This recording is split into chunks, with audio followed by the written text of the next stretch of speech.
Kepada sidang jemaat yang dikasihi Tuhan, sebelum kita masuk dalam ibadah PA pada sore hari ini, kembali saya menyapa kita semua. Selamat sore, Shalom. Sejahtera Tuhan kiranya tetap dilimpahkan kepada kita semua. Mari saudara sekalian, kita akan mempersiapkan diri kita, terutama hati kita, untuk kita masuk dalam ibadah. Dan sekarang kita akan tundukkan kepala sejenak untuk kita menyerahkan ibadah ini kepada Tuhan. Bapa yang baik yang bertahta dalam kerajaan surga, di dalam nama Tuhan Yesus Kristus, Engkaulah Allah dan junjungan hati kami, satu-satunya Tuhan.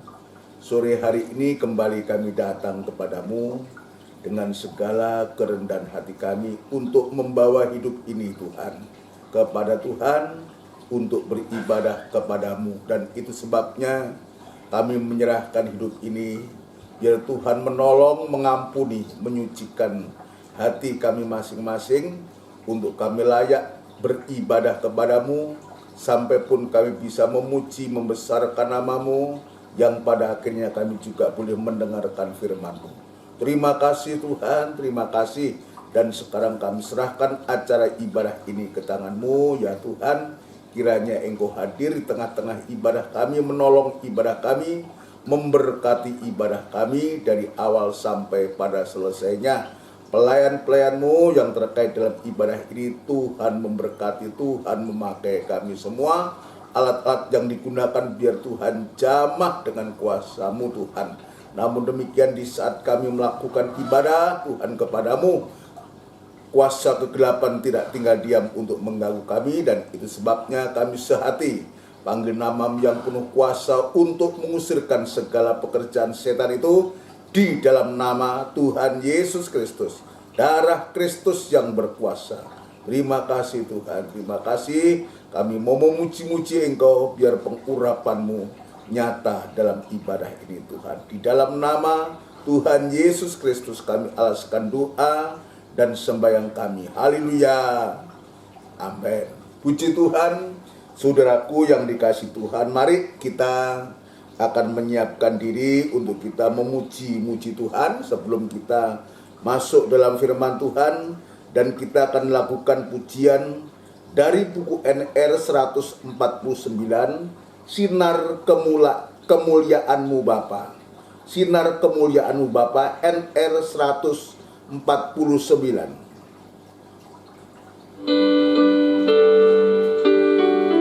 Haleluya.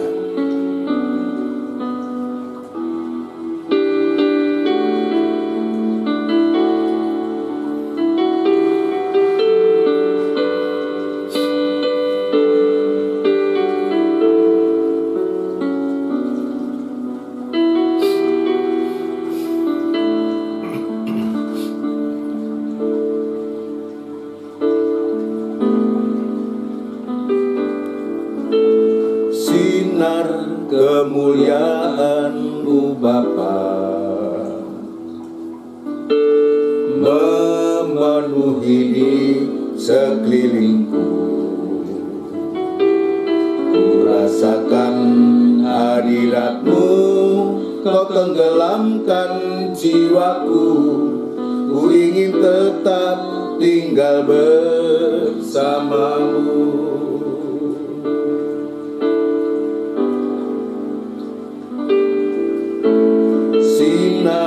Kemuliaan-Mu Bapa memenuhi di sekelilingku. Ku rasakan hadirat-Mu, Kau tenggelamkan jiwaku. Ku ingin tetap tinggal bersama-Mu.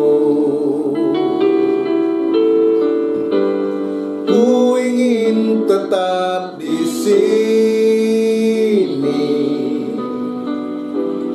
menikmati bait-Mu.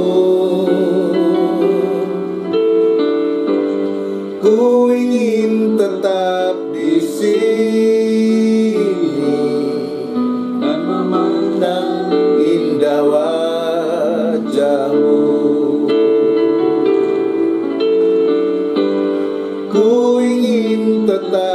di sini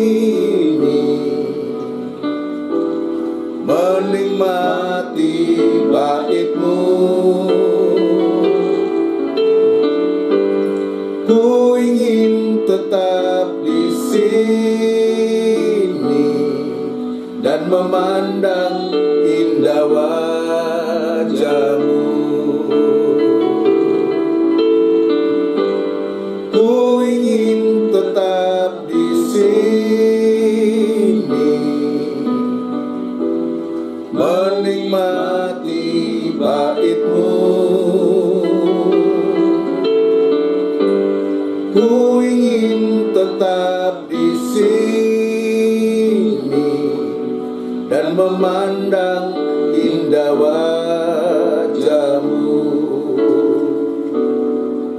dan memandang indah wajah-Mu, dan memandang indah wajah-Mu.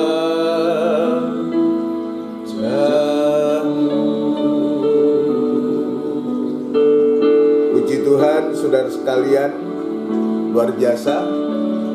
Ya, ini merupakan lagu kerinduan untuk kita setia kepada Tuhan. Ku ingin tetap di sini menikmati bait-Mu. Ku ingin tetap di sini dan memandang indah wajah-Mu, bisa memandang pribadi Tuhan. Ya, puji Tuhan, ini merupakan satu kerinduan kita untuk supaya kita betul-betul mencintai Tuhan lewat ibadah-ibadah yang Tuhan sudah sediakan kepada kita. Mari saudara sekalian, kita akan mempersiapkan diri untuk kita masuk dalam firman Tuhan, dan kita akan melakukan pujian Selidiki Aku. Selidiki Aku.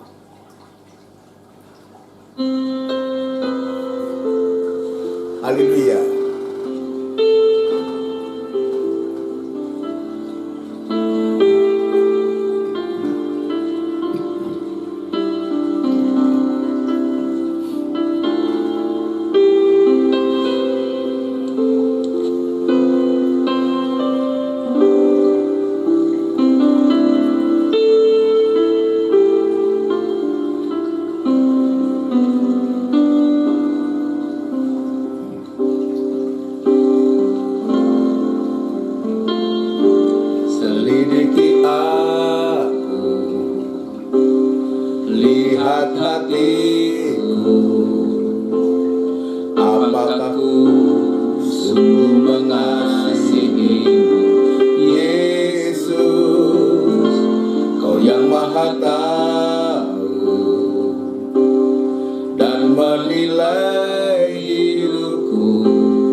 kebaikan-Mu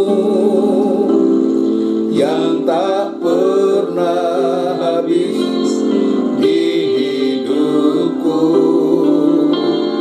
Ku berjuang sampai akhirnya Kau dapati aku tetap setia.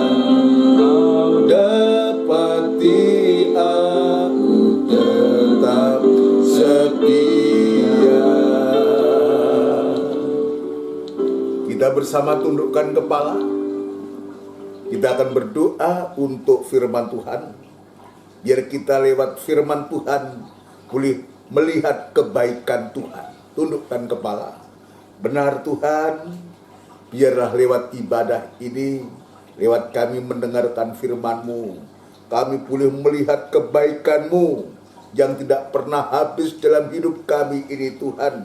Dan itu sebabnya Tuhan berikan hati kepada kami untuk tetap berjuang sampai akhirnya, sampai Engkau datang kembali. Untuk supaya di saat Engkau datang kembali, Engkau mendapati kami semua tetap setia kepadamu Tuhan, baik dalam ibadah maupun dalam pelayanan kami kepadamu Tuhan. Terima kasih lewat pujian ini Tuhan sudah mengingatkan, menggairahkan kami Tuhan untuk supaya kami sungguh-sungguh berjuang sampai pada akhirnya. Saatnya Tuhan untuk kami mau belajar lagi, untuk membaca firman-Mu, untuk mendengarkan firman-Mu. Ya Tuhan, berikan kemurahan-Mu, belas kasihan-Mu, membuka hati kami yang seluas-luasnya Tuhan, supaya firman boleh mendapatkan tempat yang terutama dalam hati kami, menyucikan hati kami, pikiran, angan-angan kami, supaya kami boleh fokus hanya kepadamu Tuhan. Urapi firman-Mu dan urapi kami sekalian dalam pengurapan yang datangnya dari Engkau sendiri Tuhan. Terima kasih Bapa di surga, terima kasih kami berdoa untuk gereja-gereja lain yang bersamaan beribadah semacam di tempat ini ya Tuhan. Kiranya Engkau juga menolong, memakai, memberkati ibadah-ibadah yang dilaksanakan oleh hamba-hamba para gembala dimanapun mereka berada, untuk menyampaikan firman-Mu dengan benar dan murni juga, sehingga sungguh nyata Tuhan, sidang jemaat-Mu boleh mengalami kebangunan rohani. Terima kasih Tuhan, demikian pula hamba tetap berserah diri kepadamu. Biar kemurahan dan belas kasihan-Mu Tuhan tetap Tuhan nyatakan kepada hamba, untuk supaya hamba mampu menyampaikan firman dengan benar dan murni, sehingga nyata firman-Mu boleh mengoreksi, menegur, menasihati kami Tuhan, bahkan menyucikan hati kami, sehingga kami selalu mengalami suatu pembaharuan yang dari Tuhan, sehingga layak untuk mengiring Engkau beribadah kepada yang melayani Engkau sampai Engkau datang yang kedua kali. Terima kasih Tuhan kepada seluruh sidang jemaat-Mu yang saat ini beribadah di rumah mereka masing-masing. Ya Tuhan, kiranya juga memberkati senantiasa, memberikan hati tenang, hati damai, dudukkan sidang jemaat dengan baik untuk merindukan perkataan-Mu Tuhan. Terima kasih Bapa, terima kasih. Kami sambut firman Tuhan di dalam nama Tuhan Yesus Kristus. Haleluya. Amin. Puji Tuhan, saudaraku yang dikasihi Tuhan. Sebelum lanjut dalam pemberitaan firman Tuhan kembali, saya menyapa kita semua, selamat sore, shalom. Sejahtera Tuhan kiranya tetap dilimpahkan kepada kita. Kita bersyukur, kita berterima kasih saudara sekalian, kita masih mendapatkan kesempatan lagi untuk beribadah. Ya, dalam ibadah PA yang nanti akan disertakan dengan perjamuan suci. Biar ibadah ini kita betul-betul menikmati, ya, kita menikmati ibadah ini dengan rasa syukur dan rasa puas, sebab di belakang itu Tuhan sudah menyediakan berkat yang begitu luar biasa untuk kita. Ya, itu sebabnya sering kali saya mengatakan, ya, jangan beribadah hanya sekedar untuk mencari berkat, hanya untuk mencari sesuatu, ya, tetapi biarlah setiap ibadah kita yang kita cari itu, yang kita rindukan itu hanya firman Tuhan. Kalau firman Tuhan itu yang kita rindukan, saudara sekalian, ya kalau firman Tuhan itu yang kita rindukan, maka sesungguhnya segala sesuatu itu segala sesuatu yang menyangkut soal kebutuhan kita, keperluan kita, ya sesungguhnya Tuhan itu sudah menyediakan kita. Kenapa?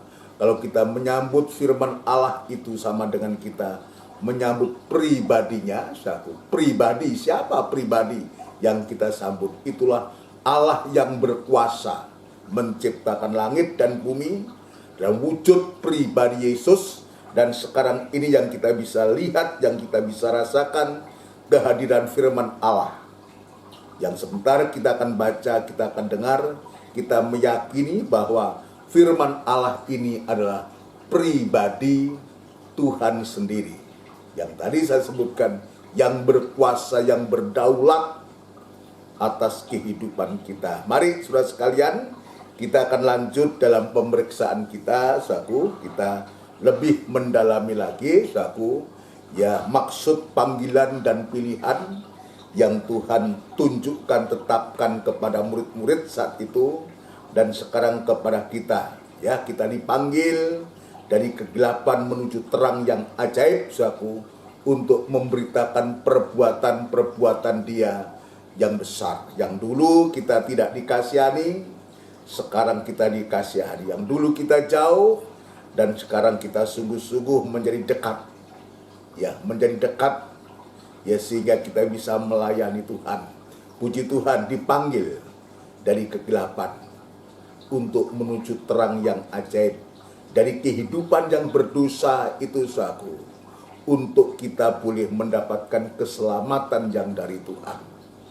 Dan setelah Tuhan menyelamatkan kita, biar setiap kehidupan kita bukan hanya puas untuk kita diselamatkan, tapi kita lanjut untuk supaya kita juga mengerjakan keselamatan itu dengan takut dan gentar. Filipi mengatakan. Dan sekarang setelah kita diselamatkan oleh Tuhan, sudah dipanggil oleh Tuhan, maka Tuhan juga memilih seperti apa yang dikerjakan, dilakukan oleh Tuhan Yesus kepada murid-muridnya. Dia memanggil murid-muridnya, maka dia juga memilih 12 rasul itu. 12 orang yang disebutkan rasul itu. Jadi dipanggil dan sampai kita tingkatkan lagi, sampai kita dipilih. Banyak yang dipanggil, tetapi sedikit yang dipilih.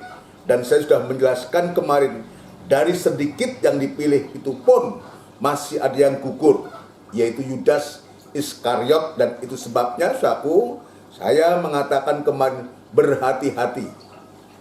Ya, ketika panggilan sampai pilihan itu berlaku untuk kita, untuk supaya kita betul-betul untuk supaya kita sungguh-sungguh dalam panggilan dan pilihan itu. Panggilan dan pilihan Tuhan itu, kita sungguh-sungguh, ya sungguh-sungguh kepada Tuhan supaya panggilan dan pilihan kita makin teguh. Ini ayat mengatakan demikian. Kemarin saya juga menyebutkan untuk apa kita dipilih. Ya, tentu ada maksudnya Tuhan. Kita dipilih seperti Tuhan lewat Musa memilih Harun dan anak-anaknya untuk supaya memegang satu jabatan pelayanan, untuk memegang jabatan imam bagiku. Ya, dan untuk itu maka Musa juga diperintahkan untuk supaya ya Harun dan anak-anaknya itu ya dikuduskan. Ya, dalam kitab Keluaran pasal 29 ayat 1 dia mengatakan, inilah yang harus kamu lakukan kepada mereka. Harus kau lakukan kepada mereka untuk menguduskan mereka. Jadi Harun pun dan anak-anaknya, dia adalah imam besar, mereka pun juga harus dikuduskan, dan anak-anaknya itu adalah imam-imam, imam besar dan imam-imam. Ya, imam besar Harun dan anak-anaknya itu juga melalui proses atau dalam melaksanakan tugas imamatnya itu, saudaraku, mereka juga harus dikuduskan. Ya, ini mutlak, ini peraturan, saudaraku. Peraturan Taurat yang sudah baku dalam Alkitab ini, ya, yang sudah kita pelajari selama ini, saudaraku, bahwa Harun dan anak-anaknya itu diambil dari bangsa Israel, saudaraku, yang terdiri atas 12 suku. Dan 12 suku itu diambil satu suku, yaitu suku Lewi. Dari sekian banyak orang-orang suku Lewi ini, Tuhan memilih Harun dan anak-anaknya untuk memegang jabatan, ya, memegang jabatan imam bagi Tuhan. Itu sebabnya kekudusan dan jabatan keimaman ini, saudaraku, ini tidak bisa dipisahkan.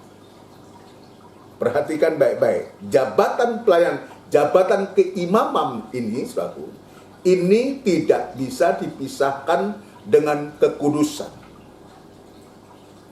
Sebab Harun pun dan anak-anaknya untuk memegang jabatan pelayanan ini, saudaraku, maka Harun dan anak-anaknya juga harus dikuduskan.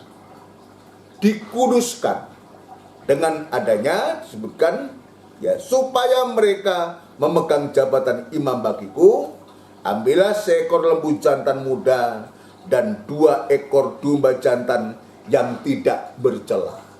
Ini jelas di zaman itu, saudaraku, maka sarana untuk bisa melayani itu, maka ada korban yang harus disembelih, yang harus dikorbankan, yaitu lembu jantan muda.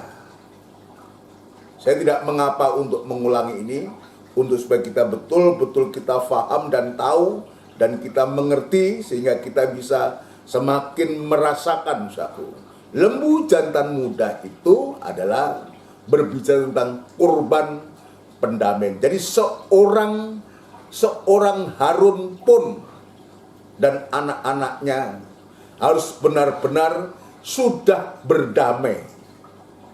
Harus berdamai lewat persembahan lembu jantan muda ini, saudaraku. Maka seorang imam itu harus berdamai pertama dengan Allah, tapi juga berdamai dengan sesama. Bahkan dalam Injil Matius mengatakan, kalau kita mempersembahkan suatu persembahan dan kita teringat orang, ya, atau kita sakit hati kalau kita tidak berdamai dengan orang, ya, atau saudara kita atau siapa, maka letakkan persembahan itu dan berdamai, dan setelah itu baru mempersembahkan kurban.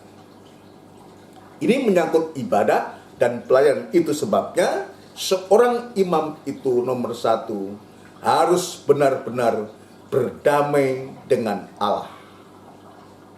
Berdamai dengan Allah dan juga berdamai dengan sesama. Domba jantan yang pertama itulah kurban penyerahan. Ada satu penyerahan.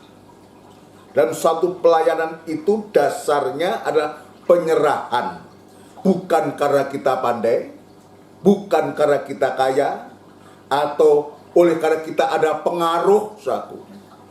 Tapi dasarnya adalah penyerahan diri sepenuh kepada Tuhan untuk kita bisa melayani Tuhan, saudara sekalian. Dan korban yang ketiga, domba jantan yang kedua ini yang disebutkan korban tahbisan, untuk kita dipakai oleh Tuhan. Saudara sekalian, untuk kita dipakai oleh Tuhan. Untuk apa? Untuk supaya kita layak. Ya, layak untuk bisa melayani Tuhan. Puji Tuhan. Ini yang Tuhan tunjukkan kepada kita. Jadi saya simpulkan bahwa seorang pelayan Tuhan, siapapun juga, kaya, miskin, atau punya pangkat, nggak punya pangkat, punya kedudukan, apapun juga, syarat untuk bisa melayani Tuhan itu ya tadi, berdamai dengan Allah, dengan sesama, ada penyerahan hidup, ya kita bisa dipakai oleh Tuhan. Jadi seorang imam itu harus mengalami satu pengudusan, penyucian. Kalau dulu Saudara, kalau dulu ya dengan menyembelih binatang kurban untuk diambil darahnya, untuk menyucikan itu satu. Zaman Taurat itu satu. Tetapi untuk sekarang tidaklah demikian. Ya.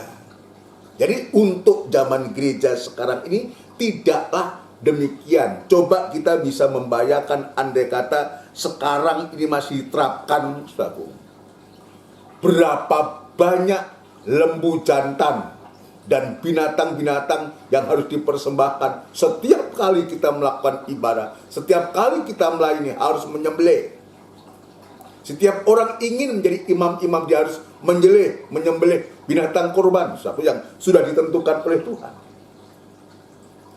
Tetapi 2000 tahun yang lalu, dengan hadirnya Yesus itu, maka dia datang bukan untuk merombak hukum Taurat, bukan merombak peraturan-peraturan hukum Taurat, tetapi justru hadirnya Yesus itu untuk menggenapi hukum Taurat. Kenapa demikian, saudaraku? Dalam Injil Matius pasal kelima, ayat yang ke-17 jelas di sana disebutkan, atau lebih baik tidak mengapa kita membaca kembali. Matius pasal yang kelima ayat 17, saudaraku. Ya, Matius pasal yang kelima ayat yang ke-17. Ya, nanti kita akan lihat ya. Dengan apa kita disucikan, saudaraku? Dengan apa kita dikuduskan? Apakah kita masih harus menggunakan seperti perjanjian lama ketika Harun itu dia dipanggil oleh Tuhan untuk melayani ya dengan korban-korban yang ditentukan? Tapi ayat ini dia mengatakan demikian. Matius pasal 5 ayat yang ke-17. Janganlah kamu menyangka bahwa aku datang untuk meniadakan hukum Taurat atau kitab para nabi. Aku datang bukan untuk meniadakannya, melainkan untuk menggenapi atau untuk menyempurnakan. Ya. Jadi bukan meniadakan atau merombak, suatu bukan. Tapi Tuhan datang itu untuk menggenapinya atau menyempurnakan. Ya, menyempurnakan. Kalau dulu dalam wujud binatang korban, maka Yesus datang menyempurnakan. Ya, bukan lagi dengan binatang, tetapi justru dengan dirinya sendiri itu. Kenapa? Ayat lain mengatakan, bahwa korban-korban zaman dahulu itu, itu hanya bisa menyucikan secara lahir, tata lahirnya saja, tidak sampai menyentuh hati batin dari manusia. Tidak pernah menyentuh hati batin manusia, hanya secara lahiriah. Coba kita lihat dalam Ibrani pasal yang ke-9, Ibrani pasal yang ke-9 kita akan membaca suratan Ibrani pasal yang ke-9, ya. Ibrani pasal yang ke-9 kita akan membaca. Ini kita dijelaskan ya supaya kita tidak salah paham ya. Kita akan baca Ibrani pasal yang ke-9 ya, ayat yang ke-13 mulai, Ibrani pasal 9 ayat 13. Sebab jika darah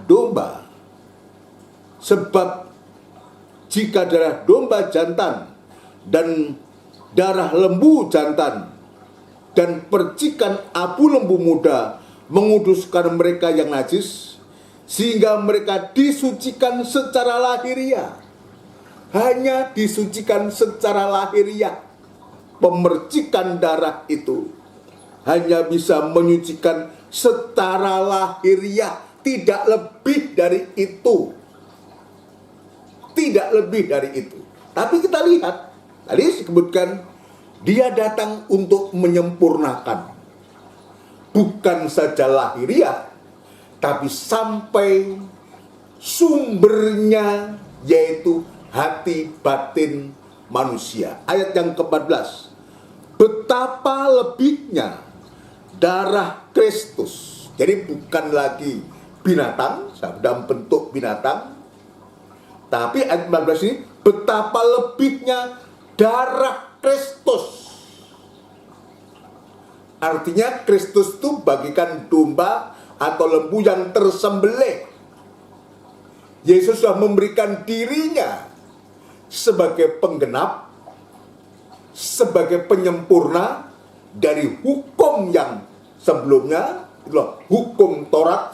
Itu sebabnya dia sebutkan, aku datang bukan bermaksud untuk meniadakan atau merombak, bukan. Tapi dia sebagai penggenap, penyempurna, ya. Betapa lebihnya darah Kristus yang oleh Roh yang kekal telah mempersembahkan dirinya sendiri kepada Allah. Kita lihat di sini. Ya. Yang oleh Roh yang kekal telah atau sudah mempersembahkan dirinya, huruf besar, sendiri kepada Allah sebagai persembahan yang tak bercacat. Jadi korban Kristus ini merupakan persembahan yang tidak bercacat dan celah. Berbeda dengan lembu jantan, darah lembu jantan muda atau darah dari domba jantan itu berbeda. Ini dirinya sendiri. Ya, dirinya sendiri. Dia mempersembahkan dirinya sendiri kepada Allah sebagai persembahan yang tak bercacat, akan menyucikan hati nurani kita. Bukan yang nampak, bukan lahiriah, tapi sampai hati. Hati, menyucikan hati nurani kita. Di mana hati itu? Tidak nampak, tapi ada dalam hati kita, hati nurani kita. Ya, itu sebabnya hati nurani itu, saudaraku, kalau hati nurani masih sehat, saudaraku, dia akan peka dan merasa kalau ada sesuatu yang tidak benar, ada yang salah, itu peka. Tapi sebaliknya, kalau hati nurani sudah tumpul, saudaraku, wah, biar dia berbuat dosa, dia berbuat jahat, merasa dia tidak berbuat jahat, atau merasa itu bukan perbuatan jahat, padahal itu jahat semata-mata. Kenapa demikian? Karena hati nuraninya tumpul, sudah tebal. Tapi sebaliknya, ya, akan menyucikan hati nurani kita dari perbuatan-perbuatan yang sia-sia. Tujuannya apa? Supaya kita dapat beribadah kepada Allah yang hidup. Jadi jelas tujuan dia mempersembahkan dirinya sendiri itu untuk menyucikan hati nurani kita, satu, menjadi hati nurani yang baik kepada Tuhan, ya, untuk supaya kita dapat atau bisa beribadah kepada Allah, bisa beribadah dan bisa melayani Tuhan. Bukan dikuduskan oleh darah binatang, tapi dikuduskan oleh darah Kristus. Untuk apa? Untuk kita bisa beribadah, untuk kita bisa melayani, untuk kita bisa melaksanakan, untuk kita bisa memegang jabatan imam bagi Tuhan. Saudara sekalian, ini penting buat kita, untukku, untuk kita semua. Ya, jangan kita mempunyai hati nurani yang tumpul atau hati nurani yang keras, yang tidak mau disentuh oleh firman Tuhan. Bahkan kita sengaja tidak memberikan hati ini disucikan oleh Tuhan, sehingga sungguh sangat disayangkan kalau demikian kita tidak akan pernah mengalami penyucian. Tapi sebaliknya, kalau kita punya hati nurani yang baik, kepada Allah, semakin firman Allah itu disampaikan kepada kita, maka darah Kristus ini akan terus menerus menyucikan, membasuh hati kita, sehingga kita layak untuk memegang jabatan imam, sehingga kita bisa beribadah dan bisa melayani Tuhan dengan hati yang kudus. Hati yang kudus, hati yang terang. Hati yang terang itu adalah hati damai. Melayani, beribadah, melayani dengan suasana damai, dengan kekudusan Allah. Nah, kehidupan yang semacam inilah yang dinanti-nantikan oleh Tuhan. Yang dinanti-nantikan oleh Tuhan. Di hari-hari ini, saudara sekalian, ya, kepada kita siapapun juga, saudaraku, firman ini tertuju terutama untukku. Dan untuk sidang jemaat, para imam-imam, pelayan-pelayan Tuhan, ayo berikan dirimu untuk senantiasa disucikan, bukan dengan darah binatang, bukan dengan peraturan-peraturan, nggak boleh ini, nggak boleh itu, dan macam-macam, tapi biar kita disucikan oleh darahnya Kristus itu. Puji Tuhan, ini jelas. Jadi bukan darah binatang, tapi darah Kristus yang menyucikan kita. Nah, sekarang kita perhatikan, saudaraku. Kembali, dengan apa kita disucikan? Bukan dengan darah binatang, tapi dengan darah Kristus. Atau sebaliknya, kita mungkin ya berkata atau kita berusaha untuk kita menguduskan diri kita sendiri dengan cara kita sendiri. Mungkin kita mau menyendiri di satu tempat untuk supaya kudus. Ya. Mungkin ingin kemana, nggak diketahui orang, nggak dilihat orang, mau menyendiri di kamar sendiri atau bagaimana. Itulah upaya manusia mungkin untuk mengkuduskan diri. Tapi upaya manusia untuk bisa menyucikan dirinya sendiri tetap gagal. Kenapa? Sebab yang bisa menyucikan diri kita ini adalah Tuhan lewat firman-Nya. Darah Kristus ini yang sanggup menyucikan kita. Sekarang yang kita bisa rasakan adalah lewat firman Allah yang kita dengar, lewat ibadah-ibadah yang Tuhan sediakan kepada kita. Tadi saya mengatakan bahwa manusia mungkin berusaha ingin menyucikan dirinya sendiri dengan caranya sendiri, tapi gagal. Tapi Tuhan mengajarkan kepada kita untuk supaya bagaimana kita bisa menyucikan diri itu. Bukan dengan cara yang lain, bukan dengan darah binatang. Sekarang kita akan masuk dalam Injil Yohanes pasal yang ke-15. Dengan apa kita disucikan? Injil Yohanes pasal yang ke-15. Injil Yohanes pasal yang ke-15 ayat yang ketiga. Injil Yohanes pasal yang ke-15 ayat yang ketiga lebih dulu.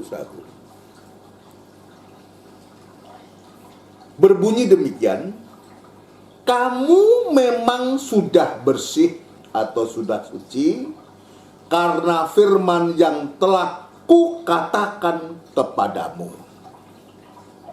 Ini Tuhan Yesus sendiri yang mengatakan, yang sudah berkorban, yang sudah mencucurkan darah untuk mengampuni dan menyucikan kita.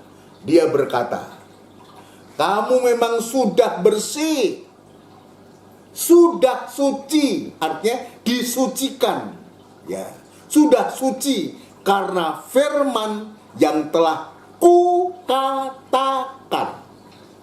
Jelas. yang bisa menyucikan kehidupan kita adalah firman Allah yang kukatakan. Apa itu firman yang kukatakan itu? Artinya firman yang diucapkan. Ya. Firman yang dikatakan itu adalah firman yang diucapkan. Dengan kata lain, yaitu firman yang dibukakan rahasianya. Ya, istilahnya Bapak Pendeta Enjono atau Om Pong selalu mengatakan pembukaan firman Allah. Jadi pembukaan firman Allah ini harusnya untuk sekarang ini harus merupakan suatu kebutuhan buat kita. Ya, khususnya sidang jemaat yang Tuhan percayakan, ya di KKM, di Rejo, juga di Pondok Chandra, atau di Gunung Sari, atau tempat-tempat yang lain saya layani. Pembukaan firman Tuhan itu di hari-hari ini seharusnya menjadi kebutuhan kita. Kenapa harus pembukaan firman Allah? Sebab pembukaan firman Allah itulah yang sanggup untuk menyucikan kehidupan kita. Nanti saya akan tunjukkan ayatnya, saudaraku. Yaitu ayat-ayat yang sering juga kita baca, tapi tidak mengapa untuk melengkapi penjelasan pada sore malam hari ini. Apa itu pembukaan firman Tuhan? Pembukaan rahasia firman Tuhan itu apa? Kembali lagi saya ulangi. Itulah yang disebutkan ayat menerangkan ayat. Kenapa demikian? Sebab isi dari ayat itu adalah firman Tuhan. Ayat menerangkan ayat. Setiap ayat itulah firman Tuhan isinya. Firman Tuhan menerangkan firman Tuhan. Jadi bukan Thomas yang menjelaskan, Thomas ini ada membaca, menyampaikan. Ya. Jadi bukan hebatnya Thomas, bukan siapa-siapa Thomas ini, bukan. Bukan siapa-siapa. Kalau Tuhan tidak memakai, nggak adalah artinya itu. Tetapi sebaliknya, kalau yang ditampilkan dalam setiap ibadah itu adalah pembukaan firman, yaitu ayat firman Tuhan, saudaraku. Lalu menerangkan ayat firman Tuhan yang lain, saudaraku. Nah ini yang sanggup untuk menyucikan kehidupan kita. Seringkali saya mengatakan ayat firman Tuhan itu adalah pribadi Allah. Pribadi Allah. Bagaimana seorang saya lah, begitu kira-kira, bisa menerangkan isi hatinya Allah. Rasanya tidak mungkin dan tidak mungkin. Ya. Tetapi sebaliknya, lalu siapa yang bisa menerangkan isi hatinya Allah? Ya Allah sendiri lewat firman-Nya.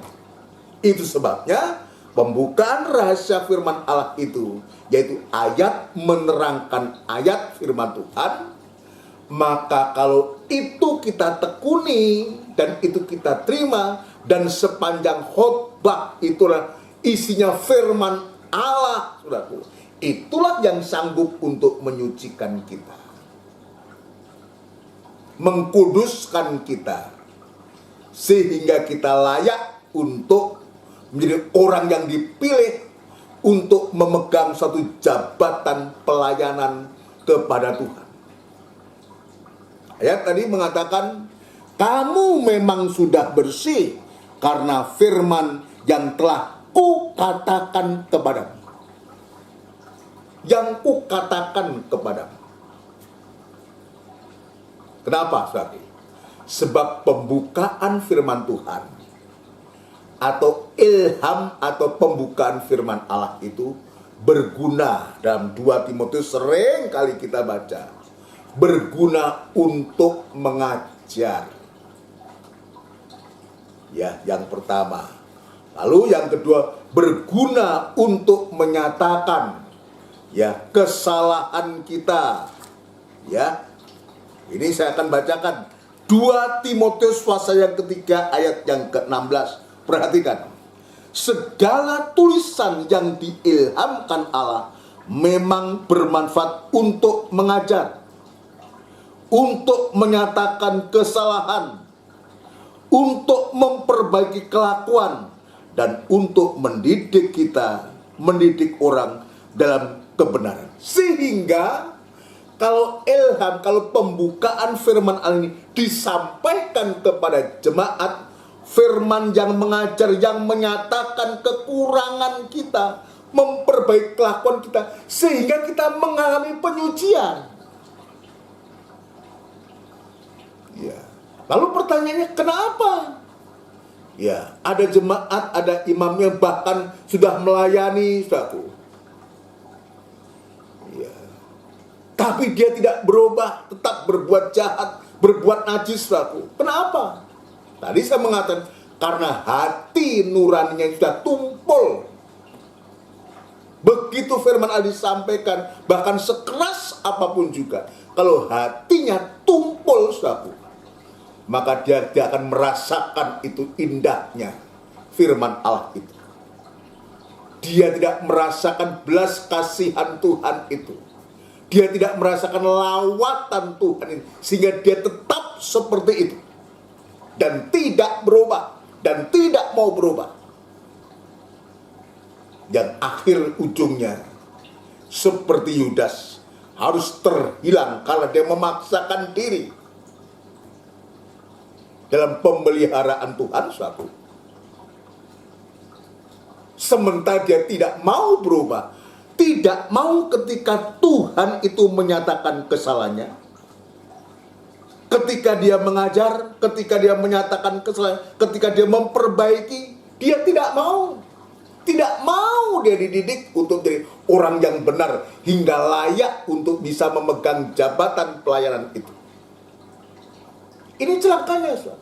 Sementara Tuhan memberikan sarana untuk kita, ya, firman yang dikatakan, firman yang telah kukatakan kepadamu, yang disampaikan, yang diungkap-bukakan itu lewat ibadah-ibadah yang Tuhan sediakan kepada kita. Tidak mau. Ini salahnya sendiri, ruginya sendiri, saudara. Ya, ruginya sendiri sehingga dia tidak mengalami penyucian. Maka lambat laun kalau dia tetap mempertahankan itu, sewaktu-waktu dia akan gugur. Dan itu sesungguhnya tidak perlu terjadi. Itu sebabnya, saudaraku, ya, kalau lewat firman Allah itu Tuhan ingatkan kita, jangan keraskan hati. Jangan biarkan hati ini, bahkan hati nurani menjadi tumpul. Sementara darah Kristus itu menyucikan hati nurani kita. Untuk apa? Untuk supaya kita bisa beribadah. Untuk supaya kita bisa memegang jabatan pelayanan kepada Tuhan. Ini penting buat kita. Ini yang pertama, itu ya, itu sebabnya perhatikan ibadah dan ibadah itu perhatikan. Kita belajar. Ya, saya tidak henti-hentinya menyampaikan kepada jemaat, ayo jemaat, ayo pelayanan Tuhan, ayo imam-imam yang melayani Tuhan, nyatakan kerinduanmu kepada Tuhan. Untuk supaya firman Allah ini selalu diilhamkan. Ya, kalau saudara sedang jemaat tidak merindukan firman Tuhan, firman yang dibukakan, firman yang diilhamkan, yang berguna untuk mengajar, menyatakan kesalahan, untuk memperbaiki kelakuan, untuk mendidik menjadi kehidupan yang benar, kita tidak merindukan, lalu bagaimana kita akan mengalami penyucian? Lalu bagaimana juga kita bisa layak Tuhan berkenan untuk ya ibadah dan pelayanan kita kalau kita tidak mengalami penyucian? Tapi sebaliknya, kalau kita terus merindukan pembukaan firman Tuhan. Ya tentu lewat gembala yang Tuhan percayakan untuk menyampaikan firman Allah. Namun demikian gembala tanpa kerinduan dari jemaat, bagaimana Tuhan akan memberikan firman Allah untuk sidang jemaat?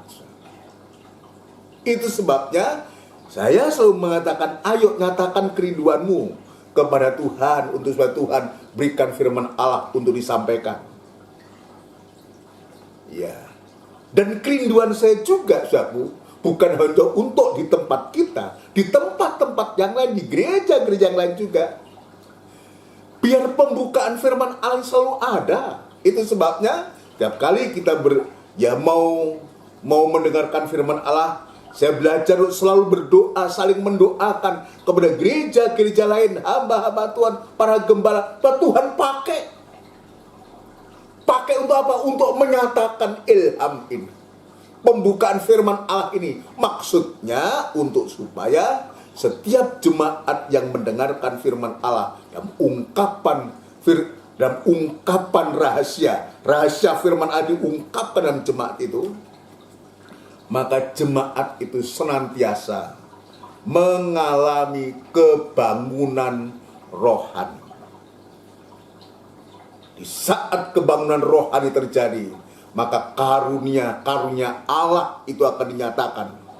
Kepada siapa? Kepada orang-orang yang dipilih oleh Tuhan untuk melayani Tuhan. Jabatan pelayanan itu akan disertakan dengan karunia-karunia yang ajaib. Untuk apa? Untuk memperlengkapi orang-orang kudus dalam rangka pembangunan tubuh Kristus. Ini ya, ini yang Tuhan tunjukkan. Kita berdoa, kita saling mendoakan. Kita rindukan firman Allah, kita rindukan pembukaan firman Tuhan. Peraturan-peraturan gereja tidak akan bisa menyucikan kita. Peraturan pendeta, peraturan dari orang tidak akan bisa menyucikan kita. Hanya firman Allah, korban Kristus yang sekarang, firman Allah yang dikatakan, yang diungkap bukakan, itulah yang sanggup untuk menyucikan kehidupan kita. Ini yang pertama. Yang kedua, saudaraku, tadi yang pertama yaitu kamu memang sudah bersih karena firman yang telah kukatakan kepadamu. Yang kedua, saudaraku, disucikan oleh firman pengajaran yang disebutkan dalam Ibrani pasal yang keempat ayat 12 dan 13. Ya, firman Allah yang hidup dan kuat dan lebih tajam dari pedang bermata dua manapun. Ini pengajaran firman Allah itu. Itu juga sebetulnya sama, yaitu firman yang kukatakan. Tapi dalam Ibrani jelas Allah, atau dibaca Ibrani pasal yang keempat, saudaraku. Ibrani pasal yang keempat, ya. Ibrani pasal yang keempat, ya. Saya ingin menyelesaikan ini, saudaraku. Bagian ini nanti jika umpamanya tidak sempat selesai, kita bisa sambung besok dalam ibadah doa dan penyembahan, ya. Ibrani pasal yang keempat ayat yang ke-12. Ya, Ibrani pasal yang keempat ayat yang ke-12. Sebab firman Allah hidup. Ini perhatikan. Firman Allah hidup, bukan firman Allah yang mati. Firman Allah hidup dan kuat. Hidup, kuat artinya hidup dan ada kekuatan, dan lebih tajam daripada pedang bermata dua manapun. Jadi kekuatan firman Allah ini, ya kalau sering kali saya mengatakan lebih tajam daripada pedang katana yang kalau bagian orang yang tahu tentang ini, kalau orang Jepang sudah pasti tahu bagaimana hebatnya pedang katana itu. Rambut pun jatuh akan putus. Kalau saya melihat itu, saudaraku, pedang itu bisa memotong, bisa memisahkan, saudaraku, tapi juga bisa menusuk amat dalam. Ini kegunaan pedang. Itu kalau kita terjemahkan juga hasilnya sama. Seperti 2 Timotius pasal 3 tadi. Kekuatan firman Allah itu begitu luar biasa. Dia hidup, dia kuat, dan dia tajam. Dan lebih tajam daripada pedang bermata 2 manapun. Ya, puji Tuhan. Ia menusuk amat dalam, sampai memisahkan jiwa dan roh, sendi-sendi dan sumsum. Ia sanggup membedakan pertimbangan dan pikiran hati kita. Dan tidak ada suatu makhluk pun yang tersembunyi di hadapannya. Ini kita lihat ketajaman dari pedang, ya, firman ini yang lebih tajam dari pedang bermata 2 ini. Ya, tidak ada sesuatu pun yang tersembunyi di hadapannya. Jadi Allah itu, firman Allah itu bisa melihat sampai kedalaman hati kita. Dan kita harusnya tidak mungkin bisa menyembunyikan sesuatu. Tidak ada yang tersembunyi. Harusnya ketika firman Allah demikian ini, kita membuka. Justru kita buka hati kita. Isi hati kita, kita buka. Kenapa? Biar pedang firman Allah itu menusuk amat dalam. Memotong, memisah. Berikan kesempatan. Jangan malah kita berusaha untuk menyembunyikan kebusukan kita. Jangan malah kita menyembunyikan kejahatan kita. Jangan malah kita menyembunyikan kenajisan kita. Justru sebaliknya, harus kita buka ini loh Tuhan. Kenapa? Ketika dia mau menyatakan kekurangan kita, biarlah dinyatakan kekurangan kita. Ketika dia mau memperbaiki kita, biarlah berikan kesempatan Allah dalam firman memperbaiki kita. Kalau bukan Tuhan, siapa yang mampu untuk memperbaiki kita? Menyatakan kekurangan kita. Seringkali kita nggak enak hati, atau kita bahkan kita gegeran, berkelahi karena orang lain menyatakan kekurangan kita. Kita tersinggung dan kita marah. Yang ujungnya malah kita nggak mau ibadah. Harusnya kita berterima kasih ketika dia menyatakan, dia menusuk amat dalam. Bahkan dia memotong sekalipun. Sampai kedalaman hati kita. Tidak ada sesuatu yang tersembunyi di hadapannya. Sebab segala sesuatu telanjang dan terbuka di depan mata dia. Yang kepadanya kita harus memberi pertanggungan jawab. Ini yang Tuhan tunjukkan kepada kita. Kita harus bersyukur. Bersyukur dan bersyukur kepada Tuhan. Karena Tuhan itu tampil. Lewat firman yang dikatakan. Lewat firman pengajaran yang lebih tajam dari pedang bermata 2 manapun. Untuk supaya kehidupan kita ini memiliki kehidupan yang disucikan oleh Tuhan. Sehingga kita layak untuk memangku jabatan pelayanan bagi Tuhan. Itu sebabnya tadi saya mengatakan, ukuran pelayan Tuhan itu bukan karena dia kaya, bukan karena dia berpengaruh, bukan karena dia itu ya pintar dan semua, bukan itu ukurannya. Tapi sejauh mana dia punya kerinduan dalam ibadah lewat penyucian firman Allah itu, itulah yang membuat kita layak untuk dipilih untuk memegang satu jabatan pelayanan kepada Tuhan. Saudara sekalian, jadi firman pengajaran ini penting. Ya, jadi jawabannya, dengan apa kita disucikan? Tadi saya sudah memberikan contoh 2. Dan firman yang telah kukatakan 1. Yang kedua adalah firman hidup, firman Allah hidup, kuat dan lebih tajam dari pedang bermata 2. Itulah firman pengajaran itu. Jadi ungkap-bukakan itu. Ya, jadi ungkap-bukakan itu rahasianya.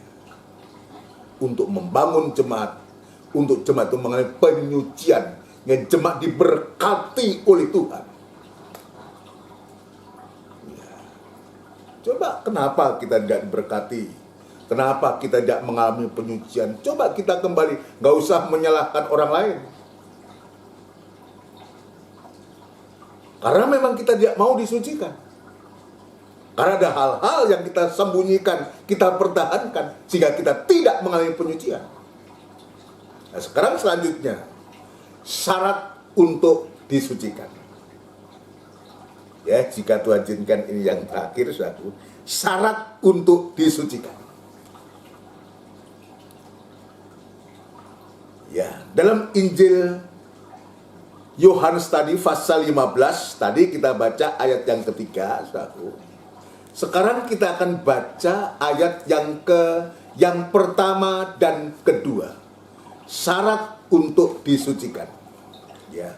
Ayat yang pertama dan kedua. Syarat untuk disucikan atau dikuduskan sehingga kita bisa beribadah dan bisa melayani Tuhan. Dan memangku tugas jabatan pelayanan sebagai imam dan raja, saudara, ya. Ayat 1 dan 2, perhatikan baik. Ya. Akulah pokok anggur yang benar. Jadi, ini yang mengatakan Tuhan Yesus. Jadi, Yesus dia menampilkan pribadinya. Akulah pokok anggur yang benar. Kenapa? Karena kata benar ini dicantumkan. Kalau Yesus mengatakan akulah pokok anggur yang benar, berarti ada pokok anggur yang tidak benar. Dan Bapakulah pengusahanya. Di Bapak ini pengusahanya, sponsornya. Yang empunya. Akulah pokok anggur yang benar dan Bapakulah pengusahanya. Ayat yang kedua, setiap ranting padaku yang tidak berbuah. Kata tidak berbuah ini perhatikan. Dipotongnya, dan setiap ranting yang berbuah dibersihkannya supaya lebih banyak berbuah. Yang tidak berbuah sesungguhnya atau yang belum berbuah, saudaraku, ya, setiap ranting padaku yang tidak berbuah atau belum berbuah dipotongnya. Kata dipotongnya itu bukan dibuang sebetulnya. Dipotong itu artinya untuk memberikan kesempatan untuk dia tumbuh, dia bersemi. Yang tidak berbuah, ya, dipotongnya. Ini kesempatan untuk supaya ranting yang tidak berbuah itu dengan jalan dipotong itu nanti akan bersemi kembali, tumbuh kembali, dan bisa memungkinkan untuk mengeluarkan buah. Perhatikan baik-baik kata dipotongnya ini. Bagi ranting yang tidak berbuah, kesempatan untuk supaya bisa bertumbuh, bersemi, dan nanti bisa mengeluarkan buah. Tapi sebaliknya, ya, dan setiap ranting yang berbuah, yang sudah berbuah, dibersihkannya supaya ia lebih banyak berbuah. Yang belum berbuah dipotong supaya dia tumbuh tunas baru, yang mungkin nanti bisa ada harapan untuk bisa mengeluarkan buah. Tetapi sebaliknya, yang sudah berbuah akan semakin dibersihkannya supaya ia lebih banyak berbuah. Perhatikan. Artinya apa, saudaraku? Syarat untuk kita disucikan itu atau dikuduskan itu adalah setiap carang itu minimal harus melekat pada pokok. Ya. Supaya carang-carang itu ada kesempatan untuk semua bisa berbuah. Yang berbuah oke, dipotong, disucikan, semakin disucikan. Mungkin ada sesuatu yang membuat dipotong. Saudara sekalian, untuk supaya bisa bersemi, bisa bertunas kembali, dan lain waktu bisa berbuah. Yang sudah berbuah semakin dibersihkan, semakin disucikan, dan semakin lebatlah, banyaklah berbuah. Nah ini artinya untuk supaya kalau dia katakan akulah pokok anggur yang benar dan Bapakku pengusahanya, setiap ranting padaku yang tidak berbuah. Jadi minimal untuk supaya bisa diharapkan adalah atau syaratnya untuk supaya bisa berbuah, syaratnya untuk supaya kita ini mengalami penyucian, maka kita harus melekat pada pokok. Sehebat apapun carang itu,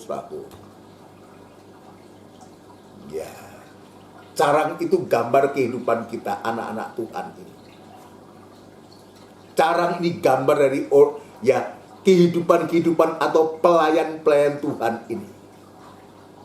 Sehebat apapun carang itu, sepintar apapun carang itu atau kehidupan itu, pelayan Tuhan itu, kalau dia tidak mau melekat pada pokok, lambat atau cepat dia akan alum, akan kering, dan betul-betul akan masuk dapur api. Tapi sebaliknya, mungkin kita hari ini belum berbuah dan sempat dipotong. Ya, kita harus mengakui, harus dipotong, harus mengalami proses itu. Biar kita terima. Untuk supaya apa?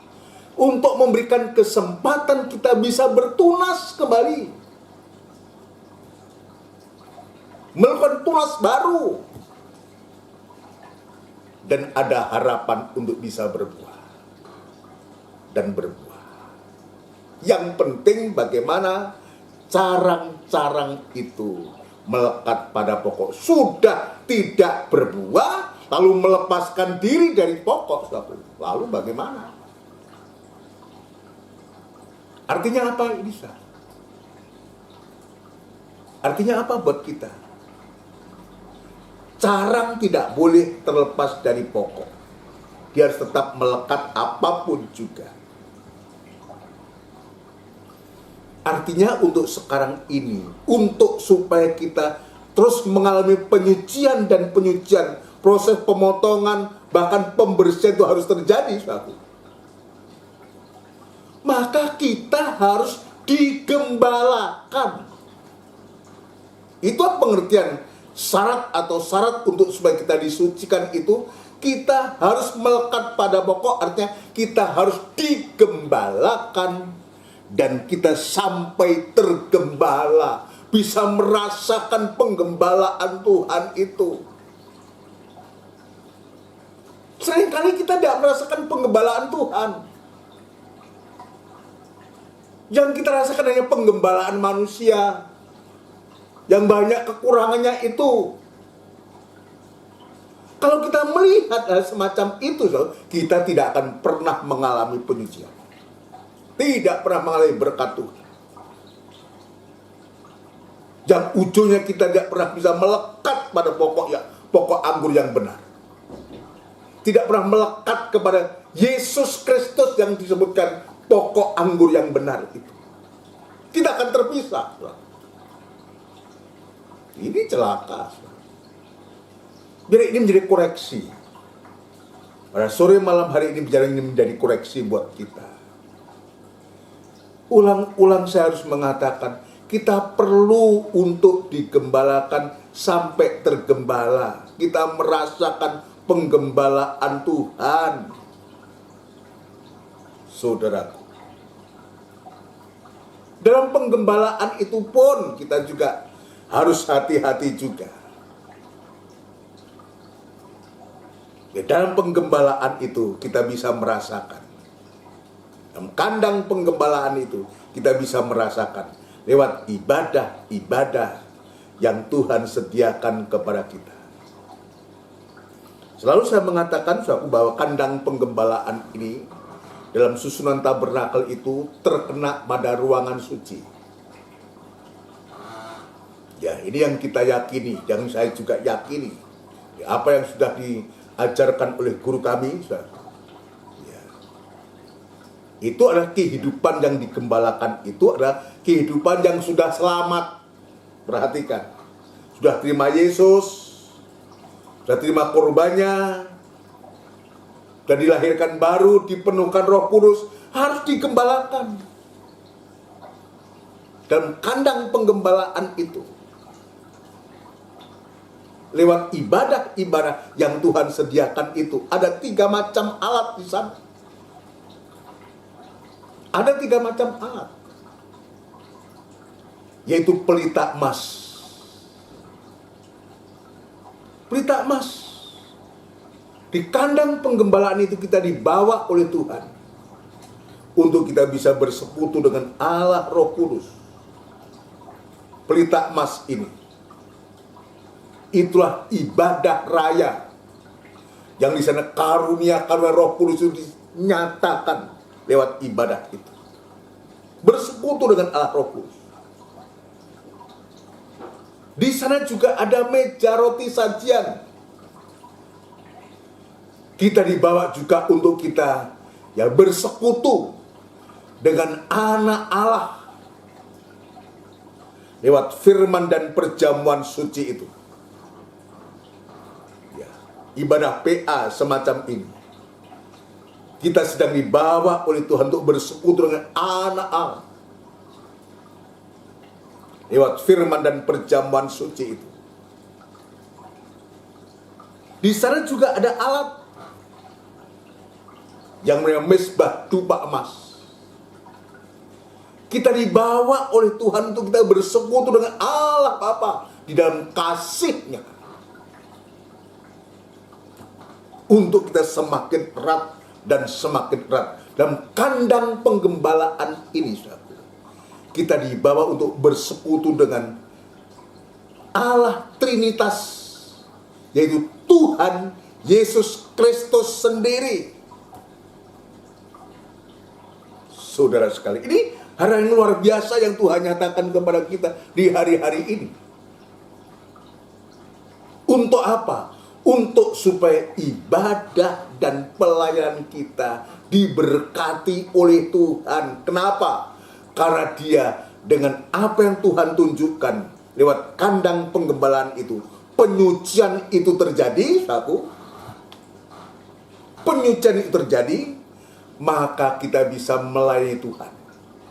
Kita bisa memegang jabatan pelayanan, jabatan imam-imam bagi Tuhan, melayani Tuhan. Saudara sekalian, ini luar biasa. Ini berkat buatku. Tuhan mengingatkan lewat firman Allah. Sebab yang kita layani bukan pendeta, bukan gereja, bukan organisasi, tapi jabatan pelayan ini bagi Tuhan, dipersembahkan untuk Tuhan. Kita melayani kepada Tuhan. Itu sebabnya kita juga harus dengan takut dan hormat pelayanan, ibadah dan melayani itu, saudaraku. Tidak bisa sembarangan, sekenaknya atau seenaknya, jangan. Sebab kita sedang melayani Tuhan. Kita harus mempertanggungjawabkan diri kita kepada Tuhan. Dalam Ibrani tadi jelas, kita harus mempertanggungjawabkan. Itu sebabnya, sekali lagi, biar kehidupan kita atau memberikan kehidupan kita ini, membawa kehidupan kita ini selalu melekat pada pokok anggur yang benar. Artinya mau digembalakan dan sampai tergembala lewat ibadah-ibadah yang Tuhan sediakan ini. Kita tekun, kita sungguh-sungguh. Tujuannya supaya panggilan dan pilihan kita semakin teguh lewat penyucian firman Allah yang ada di dalam kandang penggembalaan itu. Ini yang Tuhan tunjukkan kepada kita. Ya, jika Tuhan izinkan, besok kita akan periksa apa yang dibersihkan itu apa. Yang disucikan itu apa. Ya, ini yang kita bisa syarat untuk disucikan. Maka carang digambarkan, carang itu harus melekat pada pokok anggur yang benar. Ya, puji Tuhan.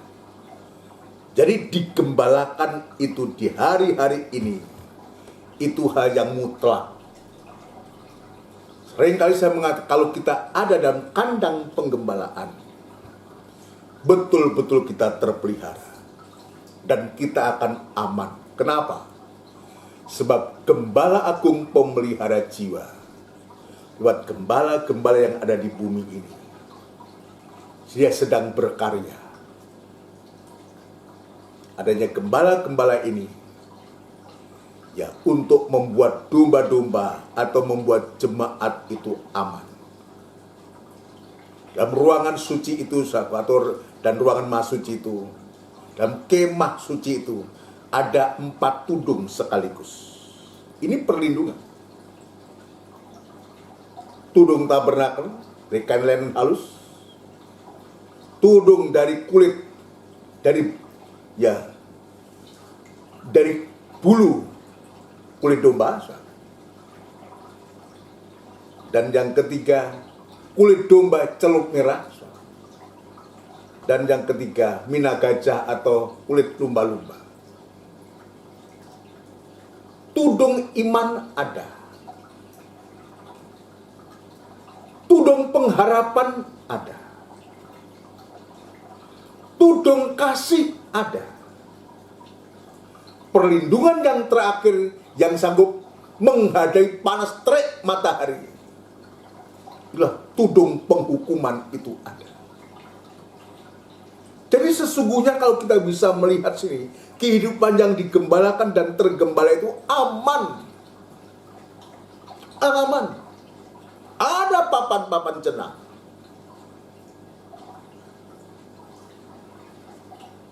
Saudara sekalian, ada papan-papan cenang yang disalut oleh emas, dengan emas, yang beralaskan perak. Ini luar biasa. Alat-alat yang ada dalam ruangan suci semua disalut dari emas, disalut dengan emas. Kayu penaga, mesbah dupa, meja roti sajian disalut dengan emas. Kayu penaga yang disalut, kaki dia emas, dibuat dari emas murni. Jadi sifat ilahi itu ada pada sidang jemaat, ada pada kehidupan-kehidupan yang digembalakan sampai tergembala. Harusnya demikian. Di hari-hari ini, bila kita mau membuka diri, membuka hati kita, untuk kita semua dipakai oleh Tuhan, untuk memegang jabatan pelayanan bagi Tuhan, untuk memberitakan perbuatan yang besar dari Dia. Bukan perbuatan gereja, bukan perbuatan pendeta, bukan perbuatan organisasi, tapi perbuatan Dia yang besar. Kalau kita mau melekatkan diri pada pokok anggur yang benar,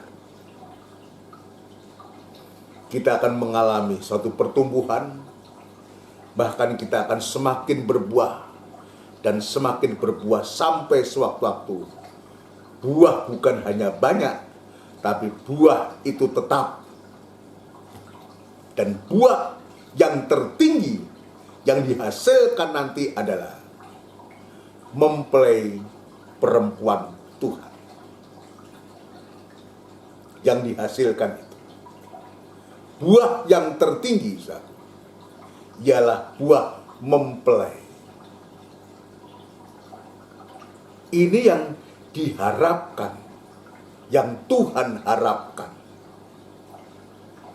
Buah mempelai itu sudah terwujud, mempelai sudah terwujud, tubuh itu sudah terwujud, maka Tuhan sebagai kepala, Kristus yang adalah kepala, Dia akan segera menempati tempat.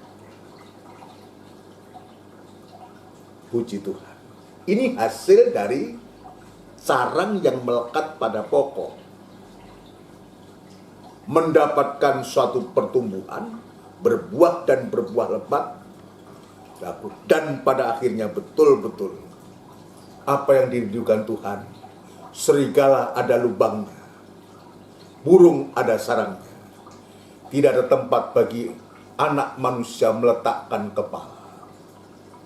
Dengan ada jemaat Tuhan digembalakan dan tergembala, dan terus senantiasa mengalami penyucian dan penyucian, maka sungguh-sungguh akan terwujud apa yang dirindukan Tuhan. Amin, saudaraku. Biarlah firman Tuhan pada sore malam hari ini betul-betul memberkati kita, untuk kita giat beribadah, giat melayani Tuhan berdasarkan panggilan dan pilihan dengan tepat, saudaraku, dengan sungguh-sungguh, dan pada akhirnya kita akan memuncak ibadah kita. Amin, saudaraku, memuncak kepada Tuhan. Terbentuknya tubuh Kristus, mempelai wanita Tuhan, dan Dia akan segera datang yang kedua kali. Mari kita akan sambut perjamuan suci. Di hadapan kita ada tubuh dan darahnya Kristus, saudaraku, yang akan memampukan kita wujud kasih-Nya Tuhan terhadap kita. Mari kita akan pujikan firman-Mu agung. Firman-Mu agung. Ya. Psalm nomor 74.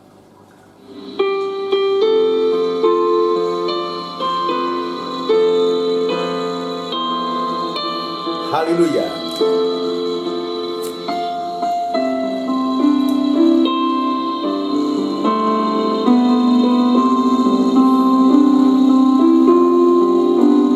Betapa, oh Tuhan, firman-Mu agung, memancarkan kehidupan manusia.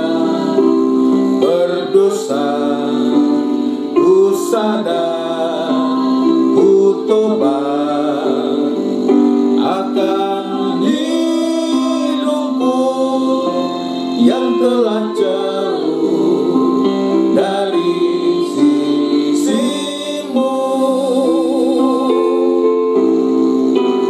Tuhan, ucapkan syukur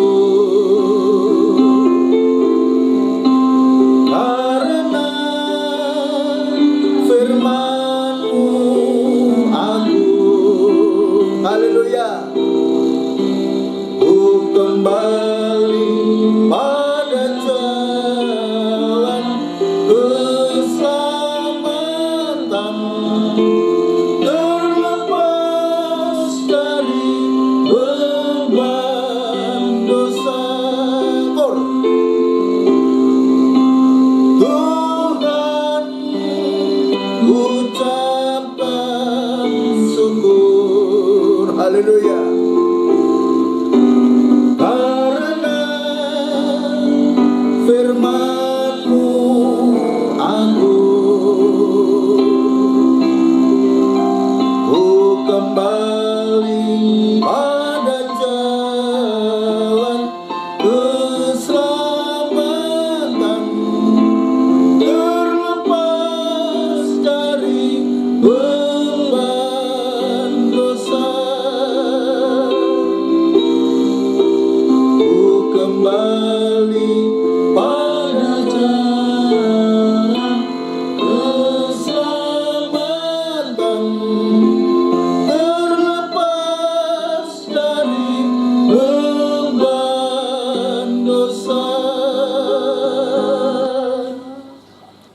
bersama-sama kita tundukkan kepala. Kita akan berdoa kepada Tuhan. Di hadapan kita ada tubuh dan darahnya Kristus, biar kita manfaatkan. Kita manfaatkan, ya, kita manfaatkan. Bapa, sungguh firman-Mu agung, dan firman-Mu ajaib, dan firman-Mu luar biasa, sudah melawat kami pada ibadah PA pada sore malam hari ini. Sudah memberkati kami. Kami merasa diberkati Tuhan, sekalipun itu keras buat kami, tapi sangat-sangat kami bisa merasakan betapa perhatian-Mu terhadap kami Tuhan. Kehidupan yang masih banyak kekurangan, untuk supaya kami layak untuk dipilih, untuk memegang jabatan imam bagi-Mu Tuhan. Banyak kesalahan kekurangan yang kami perbuat Tuhan, sebelum kami bersekutu dengan tubuh dan darah-Mu ya Tuhan.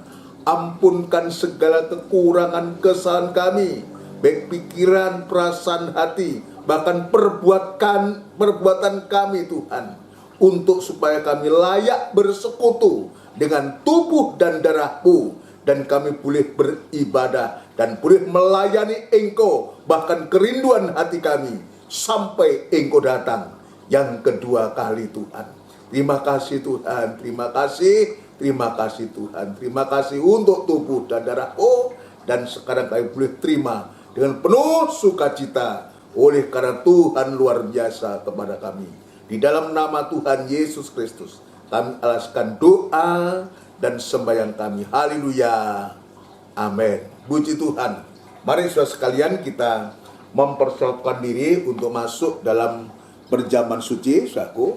Ya, saya ingin menunggu kepada kita semua, yang bagi saudara sekalian yang ingin menggunakan, ya mari kita akan bersama-sama untuk kita bersekutu dengan tubuh dan darahnya Tuhan. Tuhan sudah menolong kita, dan sekarang kalau sudah siap saudaraku, kita unjukkan tubuhnya Kristus lebih tinggi dari kepala, dan taruh cawan di atas dada, dan sekarang dengarkan firman Tuhan. Sebab apa yang telah kuteruskan kepadamu, telah aku terima dari Tuhan, yaitu bahwa Tuhan Yesus pada malam waktu Ia diserahkan, mengambil roti, dan sesudah itu Ia mengucap syukur atasnya. Ia memecah-mecahkannya dan berkata, inilah tubuhku yang diserahkan bagi kamu, perbuatlah ini menjadi peringatan akan aku. Haleluya. Kita makan bersama dengan hati percaya dalam nama Tuhan Yesus Kristus.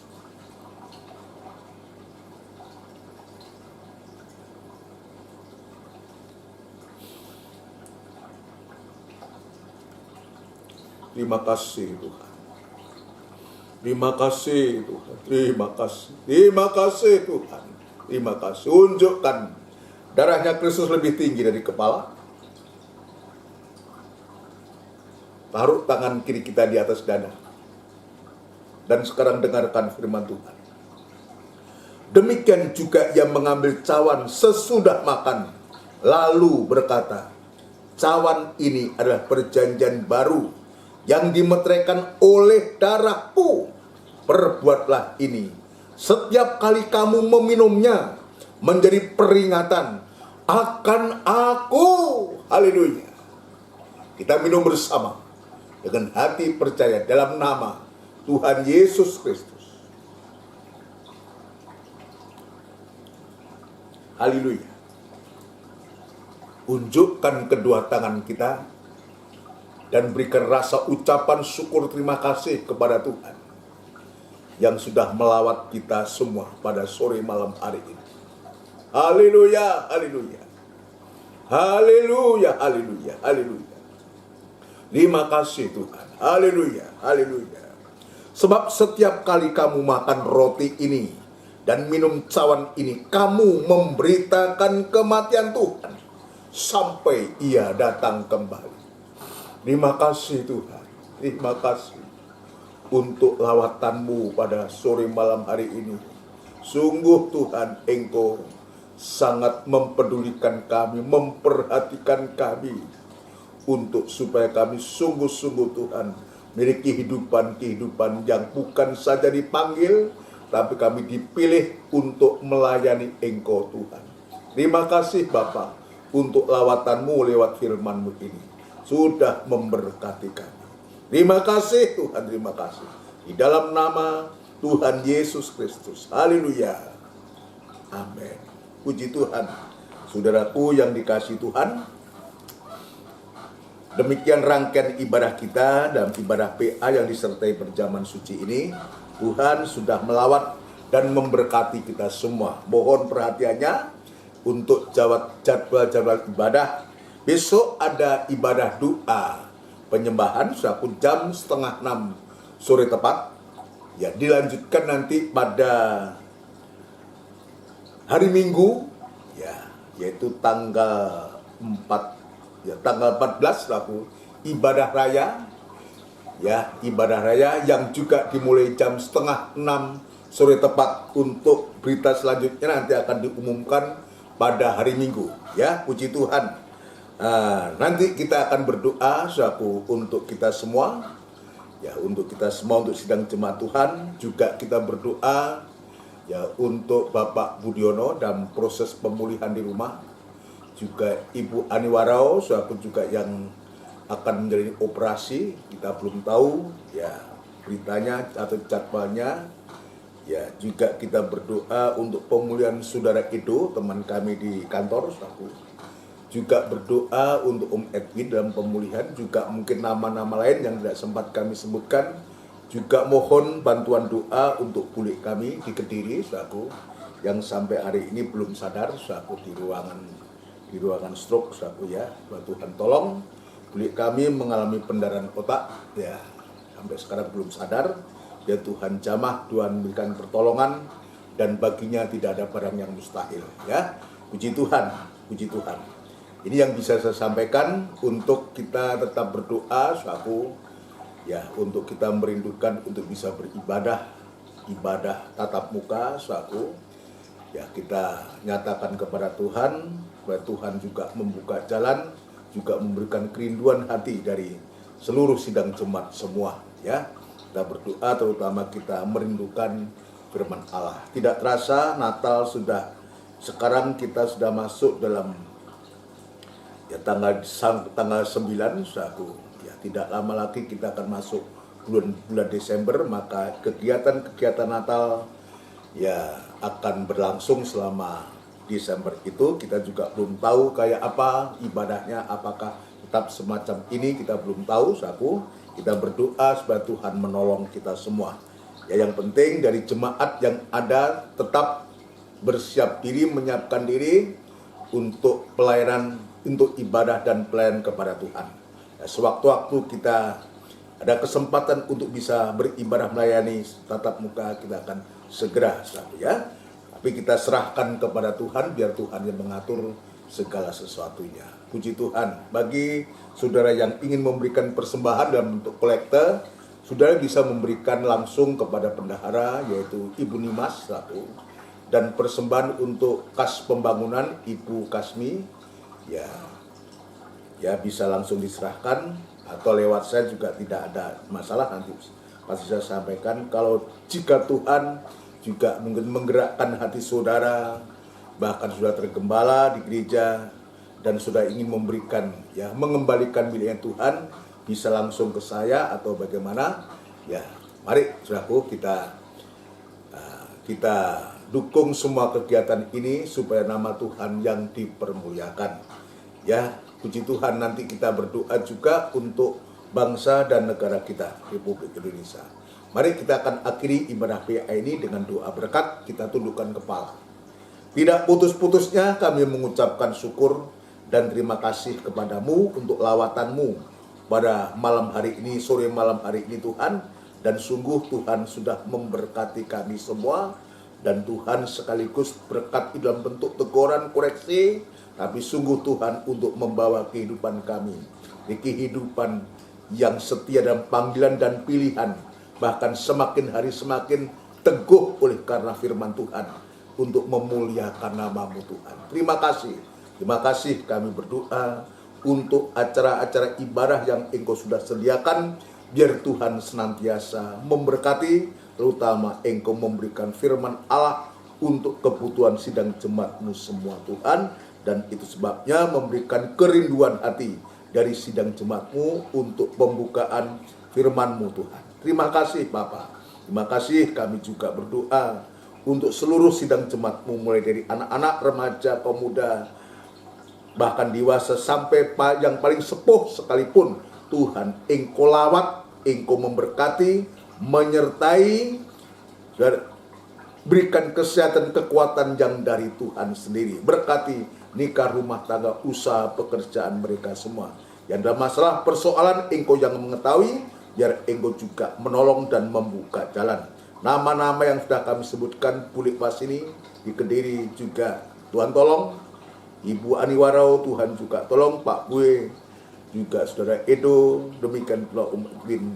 Dan yang tidak sempat kami sebutkan satu persatu namanya, Tuhan, Engkau yang mengetahui. Kami bawa kepadamu Tuhan, apapun yang diderita, apapun yang dialami oleh jemaat, sakit penyakit apapun, baik dirawat di rumah sakit maupun di rumah, Engkau juga ada di sana. Jika Tuhan temukan ada salah dan kurang, Tuhan ampunkan segala dosa kesalahan mereka, sucikan hati mereka Tuhan. Terima kasih Tuhan. Namun demikian, segala pekerjaan setan yang coba mengganggu kehidupan anak-anak-Mu, terutama yang menderita sakit, Tuhan kami serahkan ke tangan-Mu, dan kami panggil nama-Mu yang penuh kuasa untuk mengusirkan segala pekerjaan setan itu di dalam nama Tuhan Yesus Kristus, darah Kristus yang berkuasa. Terima kasih Tuhan, terima kasih. Kami yakin dan percaya bahwa kuasa-Mu tiada pernah berubah, dulu, sekarang, dan untuk selamanya. Biar damai sejahtera-Mu tetap ada dalam hati setiap anak-anak-Mu, terutama yang mengalami penderitaan sakit penyakit Tuhan. Terima kasih memberikan ketenangan hati batin mereka semua Tuhan. Terima kasih Bapa. Kami juga teringat bangsa dan negara kami, Republik Indonesia yang kami cintai. Ya Tuhan, kiranya juga menolong, memberkati, dan memakai para pemimpin-pemimpin kami, mulai dari Bapak Presiden, Wakil Presiden, jajaran Menteri, pejabat tinggi negara di pusat, di daerah, TNI Polri, Tuhan, bau-membau untuk mengatasi bangsa ini. Berikan hikmat marifat dari surga untuk sebuah kebijakan-kebijakan itu benar-benar untuk rakyat seluruh Indonesia. Berikan damai sejahtera-Mu, jauhkan dari pertengkaran, permusuhan, peperangan. Biarlah damai sejahtera-Mu Tuhan nyata di tengah-tengah bangsa kami, terutama untuk supaya umat-umat ketebusan-Mu bisa leluasa beribadah kepadamu Tuhan. Terima kasih Tuhan. Terima kasih. Sementara kami akan berpisah, akan beristirahat malam, Tuhan kiranya menolong, menyertai kami sekalian. Saudaraku yang kekasih, biarlah rahmat, anugerah cinta yang besar yang datangnya dari Allah Bapa, Sang Putra, dan Roh Kudus yang sepenuhnya di dalam nama Tuhan Yesus Kristus. Haleluya. Amin. Amin. Saudara sekalian, selamat malam. Salam sehat buat kita semua.